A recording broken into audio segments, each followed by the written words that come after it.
Okay, part three. Um, I'm not going to go too far into detail with this. All I'm going to say is that I got married under the ideal that I was in love with somebody and I thought they were in love with me. They weren't. She didn't marry me for the reasons that I thought she married me for.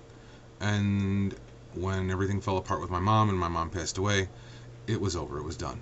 Okay. And actually, it had been done before that. Okay. Um, but at that point, we started sleeping separately. All right. I started sleeping in the family room. I only slept in the bedroom when she wasn't there. And it was over. It was done. So I went online, started playing a game to distract myself, and I met this girl, and we became friends. And through her, over a period of 2 years, I learned what true love was. And I fell very deeply in love with her. And for the first time in my life, I felt real love. I knew what real love was, and it felt good. Okay, and it was nice to have somebody who actually seemed to care about me and who actually seemed to love me. And it was the first time in my life I ever got to feel that. And it was just this really, truly amazing feeling. And the person that I met was really, truly herself amazing. And so the relationship continued online. We figured out a way to get her here. And she was here with me for 5 months, living in the area. And we were able to see each other every day, just about, and spend time together. And I'm appreciative of the time that we did have. I liked being with her. I liked spending time with her. She was a very important part of my life. And I appreciate all the things that she did for me, and I know she appreciates the things that I did for her. Okay, the relationship was not based on something physical, but it was based on something emotional and spiritual. And I learned that that's what a true loving relationship is. It's not based on the physical, it's based on the emotional and the spiritual. It's the two souls coming together, okay, and coming together because they want that and because they need that. And so it was just really something wonderful. She had to leave to go back home because of tradition, because she was Indian. And so I let her go. And it hurt, and I didn't want to, and I kind of went a little crazy because I didn't want her to go, but in the end I realized it was the best thing because I could never have her alienate her family to be with me. And so that was it. I let her go. We've kind of stayed friends, but she recently had a huge change in her life, a good one, something that she's wanted for a long time. So I've respected her and given her privacy away from me and just left her alone, even as her friend. In early part of this year, in March, end of March, I met Mylin, and so we started seeing each other online. And in May, I actually went to the Philippines to go and be with her. I was there for 15 days. We fought a lot because there were a lot of things that came out,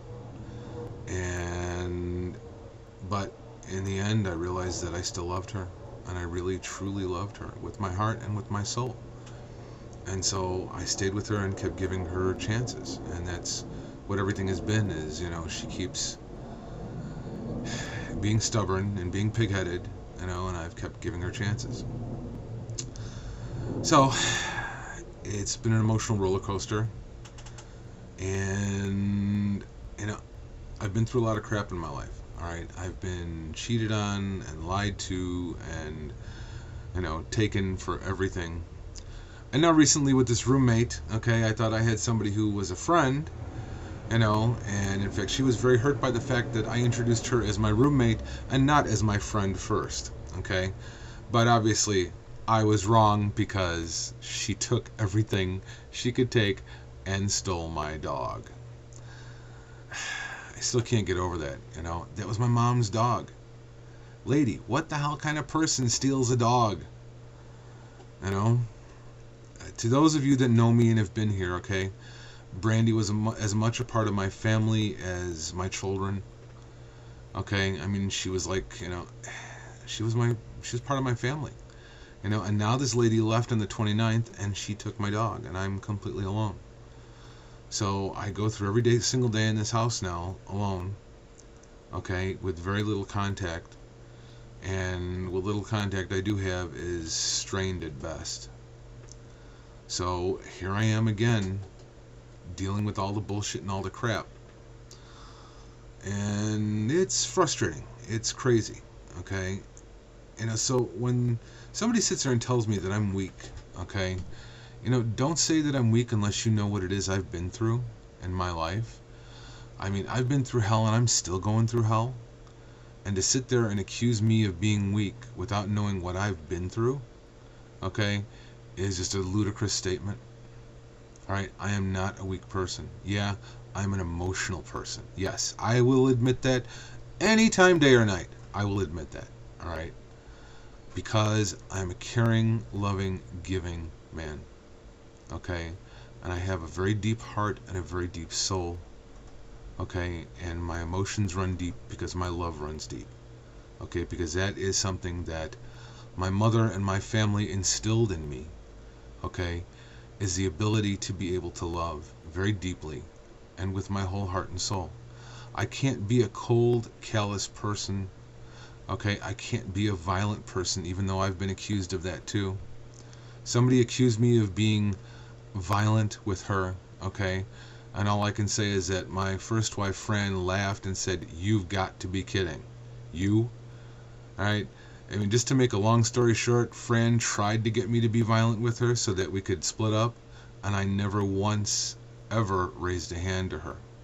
And she tried everything. She attacked me. She ripped my hair out. She tried to kill me.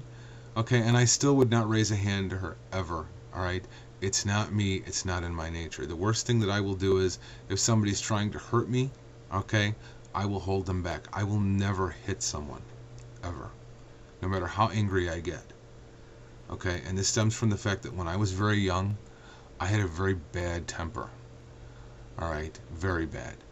Alright, in anybody who knows me from back then, okay, and I think my friend Wade may remember this. I know my friend John Gossage would remember this. Okay, my class had gone away to camp, and the toughest kid in our school was really laying into me and giving me crap.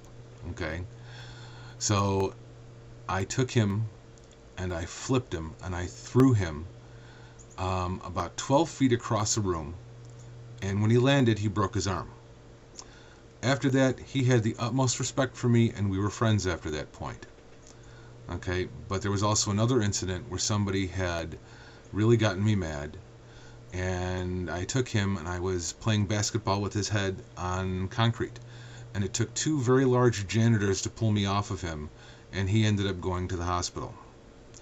Needless to say, that kind of showed me that my temper was out of control. So I went and took taekwondo classes with a very good sensei who taught me how to control my temper and control my anger. And I have never raised a hand to anybody since, except for spanking my kids. I mean, come on, you gotta spank your kids. Okay? Although I tell you, trying to spank my son Ryan was unbelievably a chore. This kid could wiggle and work around. I mean, I could never get his ass. Tried to spank his ass, and I ended up hurting myself. It was crazy. Eventually I just gave up trying. Anyway, I'm coming up on 10 minutes. This means I've got probably close to 30 minutes worth of video now. So guys, thank you for listening. Thank you for hearing me out. My life has been a little crazy. And I'm sorry I haven't done the videos. I've just been trying to deal with what is.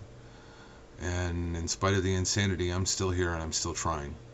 So for anybody who sits there and says that I'm a weak person, don't sit there and tell me how weak I am without having ever walked in my shoes. Okay? I am not a weak person. Okay? Don't confuse strong emotions with weakness. Okay? It's my strength. Take care, everybody.